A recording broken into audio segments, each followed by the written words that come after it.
Conan Doyle, Sherlock Holmes, 6 enquêtes. La Ligue des Hommes Roux. L'automne dernier, en faisant à Baker Street une visite à l'improviste, je trouvais mon ami Sherlock Holmes plongé dans une grande conversation avec un gros homme d'un certain âge, plutôt haut en couleur et à la figure rousse. Mais ce qui attirait principalement l'attention chez le visiteur, c'était à n'en pas douter une chevelure d'un rouge tellement flamboyant qu'il en devenait agressif. J'allais me retirer en m'excusant lorsque Holmes me retint d'un geste. « Vous ne pouviez pas mieux tomber, Watson », me dit-il gaiement. Je craignais de vous déranger. « Pas du tout, monsieur Wilson », dit-il en se tournant vers le gros rouquin. « Puis-je vous présenter le docteur Watson ?» Le docteur Watson est mon ancien associé et bien des problèmes ont été résolus grâce à son concours. Le gros monsieur m'adressa un salut et un regard rapide de ses petits yeux porcins. Je m'inclinai et je m'assis dans le vieux fauteuil.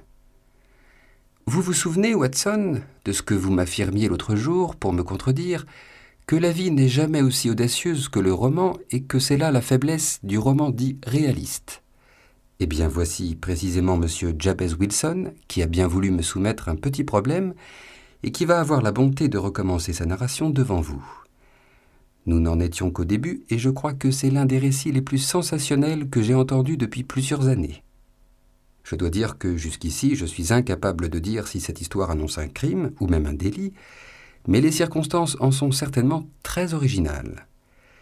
Si je vous demande de bien vouloir recommencer, monsieur Wilson, ce n'est pas entièrement en raison de la présence du docteur Watson, mais la nature vraiment spéciale de votre cas me fait souhaiter un maximum de détails. En général, voyez-vous, une affaire rappelle toujours plus ou moins une autre affaire parmi les milliers de crimes et de délits que l'on peut lire à longueur d'année dans les journaux, et les détails de l'une donnent souvent d'intéressantes indications sur une autre. Mais votre cas est vraiment très à part. Le gros homme se redressa, avec un sourire modeste, visiblement ravi de l'effet produit par son histoire sur le célèbre détective. De la poche intérieure de son pardessus, il tira un vieux journal quelque peu froissé, et tandis qu'il cherchait un entrefilet, j'en profitai pour l'examiner attentivement, en m'efforçant d'appliquer les méthodes de mon ami et de déduire quelques indications de la mise et de l'attitude du visiteur. Cet examen ne m'offrit rien de bien intéressant. Le visiteur en question offrait absolument l'aspect de n'importe quel petit commerçant anglais. Il était à la fois replet et sévère, presque doctoral, et devait avoir le cerveau plutôt lent et têtu. Un vaste pantalon gris enveloppait le bas de son imposante personne. Il portait une redingote noire déboutonnée, d'une propreté douteuse, sur un gilet de laine brune que barrait une lourde chaîne de cuivre. Une sorte de carré métallique percé d'un trou y était suspendu comme une breloque. Son chapeau haut de forme, jadis neuf, et son manteau brun, dont le col avait été restauré par un morceau de velours, ne prévenaient pas en faveur de sa fortune. En fait, rien dans ce gros homme n'était bien remarquable, excepté, naturellement, ses cheveux sang de bœuf. Sherlock Holmes me jeta un regard amusé et secoua la tête en réponse à mon coup d'œil interrogateur. « En dehors des faits évidents, dit-il doucement, que M. Wilson a quelque temps pratiqué le travail manuel, qu'il est franc-maçon, amateur de tabac prisé, qu'il est allé en Chine, et qu'il a beaucoup écrit ces derniers temps, je ne trouve moi non plus rien à déduire, Watson. » Jabez Wilson se redressa sur son siège et regarda Holmes d'un air effaré, le doigt toujours posé sur un article de son journal. « Comment savez-vous tout cela, monsieur Holmes ? Comment diable savez-vous que j'ai pratiqué le travail manuel ? C'est parfaitement vrai. J'ai travaillé au début de ma carrière comme charpentier de marine. Mais je ne vois pas ce qui a pu vous le faire deviner. Vos mains, cher monsieur, vos mains. Votre main droite est beaucoup plus plate et plus large que votre main gauche. Cela prouve que vous l'avez longuement exercée puisque les muscles ont pris force et largeur. Je comprends, mais comment savez-vous que je suis franc-maçon ? Je m'en voudrais de faire injure à votre intelligence en vous le disant, d'autant plus qu'il me semble que porter une épingle de cravate formée d'une équerre et d'un compas est tout à fait défendu par les règles de votre association. Oh, bien sûr, j'aurais dû m'en douter. Mais comment savez-vous que j'ai écrit ces temps-ci? Et que pourrait vouloir dire d'autre votre manchette droite, luisante à force d'avoir été frottée, et cette tache claire sur votre coude gauche, là où vous posez le bras sur la table? Admettons, mais mon voyage en Chine. Oh, un peu au-dessus de votre poignet droit, vous avez un tatouage de poisson. J'ai un peu étudié les tatouages et je suis même l'auteur d'un modeste opuscule sur le sujet. Cette façon de teindre en rose délicat les écailles du poisson n'a guère pu être faite qu'en Chine. Et quand de surcroît quelqu'un porte une sapèque, une pièce de monnaie chinoise, à sa chaîne de montre, j'en conclus que le gentleman en question est allé en Chine. Voilà tout. Bon, fit le gros homme avec un rire épais, c'est formidable. J'ai cru un moment que vous saviez tout, mais en fait c'est tout bête. Je crains, Watson, dit Holmes en se tournant vers moi d'un air peiné, d'avoir une fois de plus commis une erreur regrettable en m'expliquant. Je finirais par couler ma petite réputation à force d'innocence. Enfin, n'importe. Vous avez retrouvé votre annonce, monsieur Wilson? Oui, je l'ai. Tenez, monsieur, lisez-la vous-même, me dit-il en me tendant le journal et en m'indiquant un article de son gros doigt poilu. Je pris le journal et je lus. Ligue des hommes roux. En considération des clauses testamentaires de la succession de feu Ezekiah Hopkins, de Lebanon, Pennsylvanie, USA, une nouvelle vacance est ouverte à la Ligue des hommes roux. Elle permet à un membre de la Ligue de gagner un salaire de 4 livres par semaine pour un emploi strictement nominal. Tous les hommes roux, sains de corps et d'esprit, âgés de plus de 21 ans, peuvent faire acte de candidature, se présenter lundi à 11h, M. Duncan Ross, au bureau de la Ligue des hommes roux, 7 Popscroot, Fleet Street. Je regardais avec étonnement cette annonce extraordinaire. Qu'est-ce que cela peut bien vouloir dire, fis-je. Holmes poussa un petit gloussement de satisfaction et se tortilla sur son fauteuil, signe chez lui de beaucoup d'intérêt et d'amusement. Poursuivez, monsieur Wilson. Nous en étions là, Watson. Vous avez noté la date du journal? Le Morning Chronicle du 11 août 1890. Il y a donc 2 mois. Parfait. Nous vous écoutons, monsieur Wilson. Donc, dit Jabez Wilson, en s'essuyant le front avec un vaste mouchoir, comme je vous ai dit, monsieur Holmes, je possède une petite affaire de presse sur gage à Coburg Square, près du centre. Ce n'est pas une grosse entreprise. Ces dernières années, j'en ai tout juste tiré de quoi vivre. Au début, j'avais 2 employés, mais maintenant, un seul est, hélas, suffisant. Et encore, je le paie à demi-tarif, comme débutant. Voilà un sympathique jeune homme, fit Holmes en hochant la tête. Comment s'appelle-t-il? Spaulding, Vincent Spaulding. Mais ce n'est plus un jeune homme. J'aurais du mal à vous préciser son âge, d'ailleurs. Toujours est-il que je ne pourrais trouver un meilleur collaborateur, monsieur Holmes. Il pourrait très bien travailler ailleurs et gagner davantage, mais s'il est content comme cela, pourquoi irais-je lui mettre en tête d'autres idées, n'est-ce pas? Très bien raisonné. Vous avez la chance d'avoir un employé modèle à moitié prix.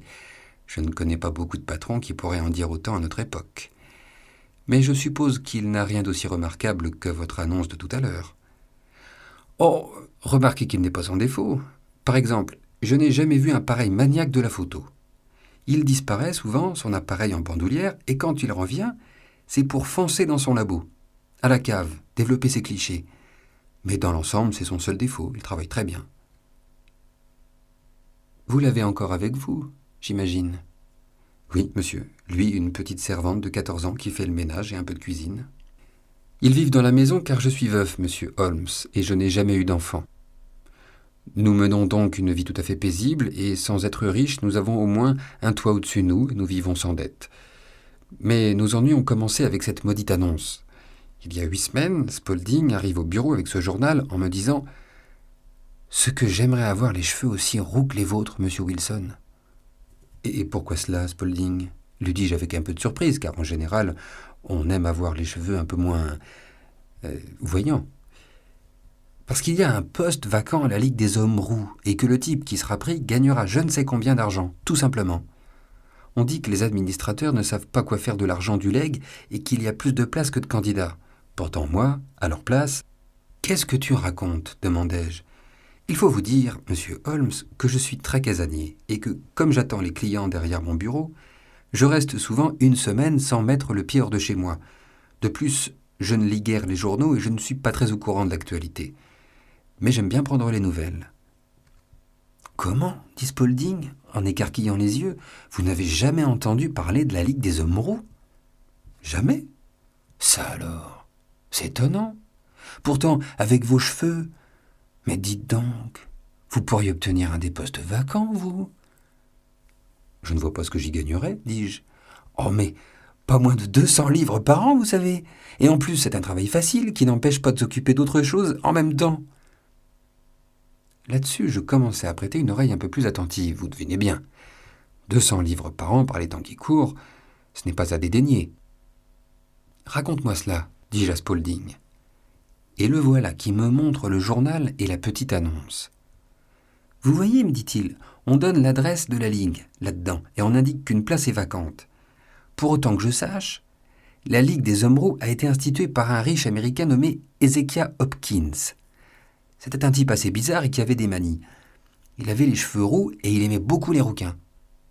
En sorte qu'à sa mort, on découvrit qu'il avait fait une fondation en faveur des roux.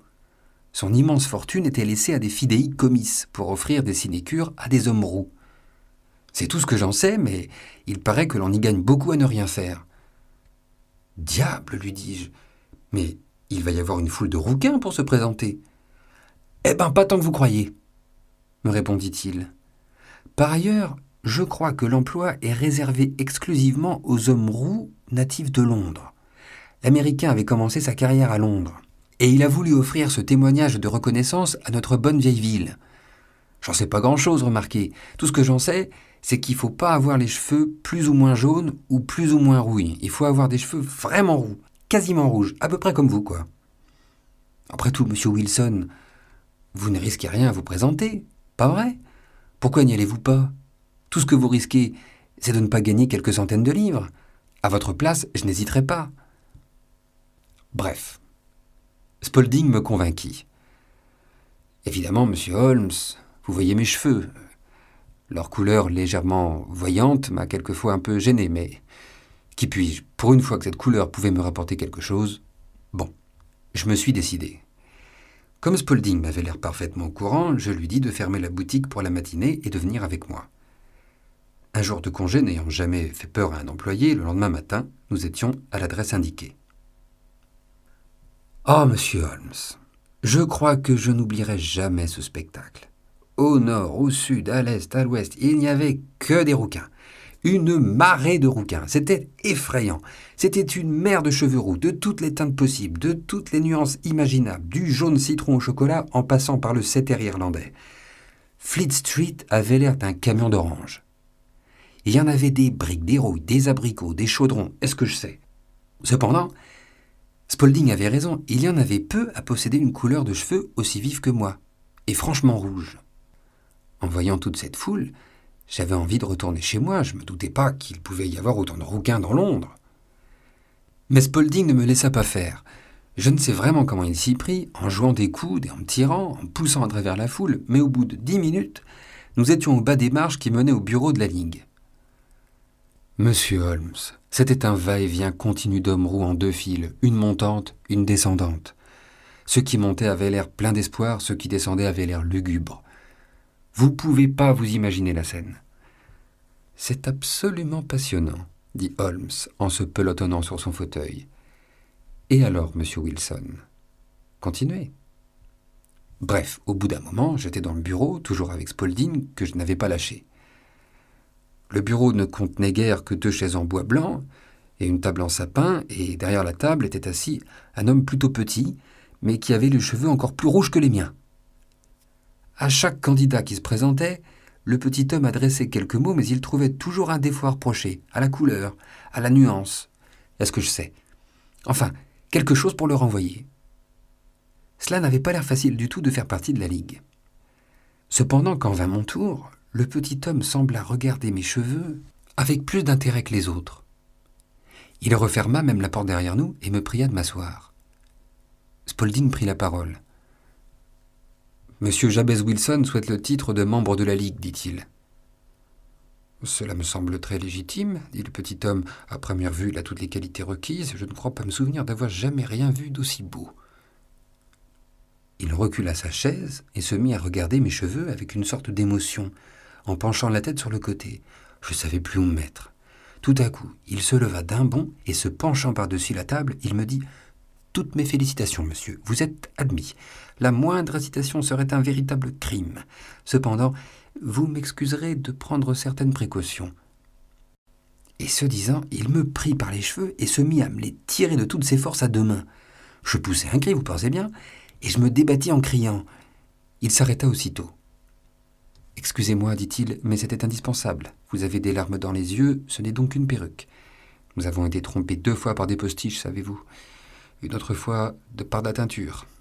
Je pourrais vous raconter des histoires à ce sujet qui vous feraient frémir. » Là-dessus, il ouvrit la fenêtre et cria à la foule que la place était prise. Il y eut un long brouhaha de désappointement et au bout d'un moment, les gens commencèrent à s'en aller. « Je m'appelle Duncan Ross, me dit-il en se rasseyant. Je suis moi-même, comme vous pouvez le constater, l'un des bénéficiaires de la fondation de notre bienfaiteur Ezekiah Hopkins, et j'en suis l'administrateur. Êtes-vous marié, monsieur Wilson? Avez-vous des enfants? » Je lui répondis que non. Sa figure s'allongea. « Ah, ça, c'est ennuyeux. La fondation est destinée, comme vous vous en doutez, non seulement à aider la race des hommes roux, mais aussi à la propager et à l'étendre. C'est fort ennuyeux que vous soyez célibataire, fort ennuyeux. » Je me voyais déjà perdre une place si convoitée, quand il eut un geste fataliste de la main, en disant qu'après tout, cela pouvait peut-être s'arranger dans l'avenir, et que ce serait de toute façon une réelle injustice de ne pas récompenser un homme qui avait de tels cheveux. « Quand pouvez-vous commencer le travail ?» me demanda-t-il. « Bien, dis-je, c'est un peu délicat, car j'ai déjà un métier. »« N'ayez aucune crainte à ce sujet, monsieur Wilson, me dit Spaulding. Je pourrais très bien travailler sur vos affaires pendant vos absences. »« Cela dépend un peu des heures de travail, dis-je finalement. »« Oh, c'est peu prenant, de 10 heures du matin à 2 heures de l'après-midi. » Vous savez peut-être, monsieur Holmes, que les affaires de prêt sur gage se traitent plutôt le soir, après la sortie du travail, et surtout en fin de semaine, le jeudi et le vendredi avant le jour de paie.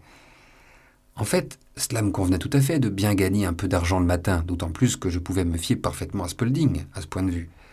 « Très bien, dis-je, les heures me conviennent tout à fait. »« Parlons finances, reprit-il. Vous toucherez 4 livres par semaine. » « Pour quel travail, si je puis vous demander ? » ?»« Oh, pour un travail des plus faciles et purement théorique. »« Et qu'entendez-vous par purement théorique ? » ?»« Eh bien, vous devez vous présenter au bureau de la Ligue le matin à 10 heures pour votre temps de travail. Ah, j'oubliais, le contrat précise que si vous vous absentez pendant ces heures de travail, vous êtes exclu sans recours. Le testament est formel sur ce point. Donc, entre 10 heures et 2 heures, vous ne devez sortir sous aucun prétexte. » Bon, pensai-je, pour 4 heures, ce n'est pas très difficile. « Aucune excuse ne sera acceptée, » continua M. Ross. « Ni maladie, ni affaires personnelles. Je suis désolé, mais ce sont les conditions même de la fondation. »« Très bien, dis-je, mais le travail lui-même ?»« C'est enfantin. Cela consiste à recopier à la main l'Encyclopædia Britannica. Le premier volume est ici, sur cette étagère. Je vous signale que c'est à vous de fournir l'encre, la plume et le papier. Pour notre part, nous vous fournissons la chaise, la table et le buvard. Pensez-vous pouvoir commencer demain ? » ?»« Certainement. »« Ah ben c'est parfait, » dit Duncan Ross en se levant. « À demain, monsieur Wilson, et encore une fois, acceptez tous mes compliments pour votre entrée dans la Ligue des hommes roux et la situation importante que vous venez d'acquérir. Au revoir et à demain, sans faute. » Nous rentrâmes à la maison, Spaulding et moi. Spaulding avait l'air aussi content que moi, et nous rions tous les deux dans la rue sans savoir pourquoi. « Et alors ?» dit Holmes en allongeant la main vers son tabac, avec une indicible expression d'amusement sur son maigre visage. « Eh bien, toute la journée, j'ai repensé à cette affaire, et à force de me demander ce que cela pouvait bien signifier, je finis par conclure que cela cachait certainement quelque chose, une escroquerie, ou une affaire du même genre. Je ne voyais pas bien quoi, mais cela me paraissait incroyable que quelqu'un laisse un pareil testament et que l'on paie aussi cher un homme roux pour recopier l'Encyclopædia Britannica. Spalding fit ce qu'il put pour me remonter le moral en me citant bien d'autres testaments extraordinaires, mais je décidai néanmoins de renoncer à mon travail. Le lendemain matin, pourtant, en me réveillant, je me dis que c'était trop bête de ne pas voir au moins si tout cela était bien réel, et j'y allais. J'achetai une bouteille d'encre, quelques plumes et un bloc de papier, et je me rendis à Pops Court. Eh bien, monsieur Holmes, à ma grande surprise, tout se passa le mieux du monde. Je fus accueilli et installé par Duncan Ross, qui m'apporta le plus naturellement du monde le premier volume de l'encyclopédia, et je commençai à la lettre A. Ross revint plusieurs fois dans la matinée pour voir si j'avais besoin de quelque chose, puis à 2 heures, il me souhaita une bonne journée, me complimenta pour le travail accompli pendant ces 4 heures, m'assura que pour un débutant, je n'avais pas une mauvaise moyenne, et me dit au revoir avant de fermer à clé la porte du bureau. Et cela, monsieur Holmes, s'est reproduit régulièrement tous les jours à partir de là. Chaque samedi, l'administrateur me remettait une enveloppe contenant 4 souverains d'or pour le travail de la semaine. Le matin, j'arrivais à 10 heures, je copiais jusqu'à 2 heures et je m'en allais. Monsieur Ross venait de temps en temps, au début assez souvent, puis moins. Les derniers temps, je ne l'avais pas vu du tout. J'aurais pu sortir, mais je me méfiais, cela aurait été trop bête de perdre un emploi aussi facile et aussi bien payé. 8 semaines s'écoulèrent ainsi. J'avais recopié des tas de choses sur les abacs, les abat-jours, les abricots, l'algèbre ou les arbalètes, et je comptais attaquer bientôt la lettre B. Le papier et l'encre me coûtaient assez cher, et il y avait une étagère pleine de feuillets recopiés quand soudain, tout a cassé. « Comment cela, cassé ?» dit Holmes. « Cassé, c'est le mot, et cela pas plus tard que ce matin. Je suis allé à mon travail, comme d'habitude, à 10 heures, et qu'est-ce que je vois sur la porte ? Un petit carton fixé sur une punaise et marqué « La Ligue des hommes roux est dissoute ». Tenez, le voici, lisez vous-même. Nous nous penchâmes. C'était en effet un petit rectangle de carton, de la taille d'une fiche, où étaient écrits ces mots. « La Ligue des hommes roux est dissoute. 9 octobre 1890. » Et la porte était fermée, dit Holmes. « Cadenassée, monsieur !» dit Wilson d'un air désemparé. Nous nous regardâmes, Holmes et moi, puis nous tournant à nouveau vers le visage consterné de l'infortuné Jabez Wilson, nous partîmes d'un épouvantable fou rire. « Mais je ne vois pas ce que vous trouvez drôle dans cette histoire, » dit notre client rouge de colère. « Si tout ce que vous pouvez faire, c'est de vous moquer de moi, très bien, j'irai m'adresser à quelqu'un d'autre. »« Non, non, » dit Holmes, en s'essuyant les yeux et en le forçant à se rasseoir. « Je vous en prie, monsieur Wilson, pour rien au monde, je ne voudrais manquer cette histoire. Elle est si... rafraîchissante. Mais excusez-moi de vous le dire, elle est quand même plutôt rare. Bon, alors, qu'avez-vous fait ?» « J'étais comme assommé, » reprit le gros homme en se rasseyant à demi calmé. « Je suis allé frapper au bureau voisin, mais personne ne savait quoi que ce soit. Finalement, je suis allé sonner chez le propriétaire. Il habite au rez-de-chaussée, il est comptable. Je lui ai demandé ce qui était arrivé à la Ligue des hommes roux, et savez-vous ce qu'il m'a répondu ? Qu'il n'avait jamais entendu parler de ce truc-là. Je lui ai demandé qui était monsieur Duncan Ross, c'était la première fois qu'il entendait ce nom. Mais, lui ai-je dit, le monsieur du 14 ? Ah, m'a-t-il dit, le type aux cheveux roux. Il s'appelle pas Duncan Ross, il s'appelle William Morris. Il est conseiller juridique et il utilisait provisoirement cette pièce en attendant que ses bureaux soient terminés. Il a déménagé hier soir. Je voudrais bien le retrouver, dis-je. Mais rien de plus simple, il m'a laissé son adresse. Attendez, j'ai ça quelque part. Oui, tenez, 17 King Edward Street, c'est près de Saint-Paul. Vous pensez bien que j'ai couru à cette adresse, monsieur Holmes. Mais au 17 de King Edward Street, je n'ai trouvé qu'une fabrique de jambes artificielles et personne ne connaissait ni Duncan Ross, ni William Morris. Et alors, qu'avez-vous fait, dit Holmes. Eh bien, je suis rentré chez moi pour demander à mon commis ce qu'il pensait de cette histoire. Il a eu l'air très surpris et m'a dit que si j'attendais, j'aurais sûrement des nouvelles par la poste.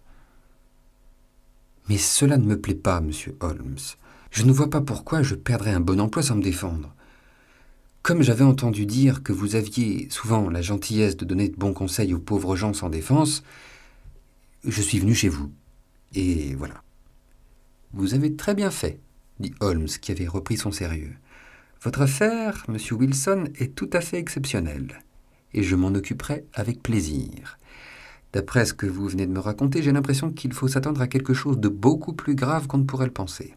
Plus grave s'exclama Jabez Wilson. Que peut-il y avoir de plus grave?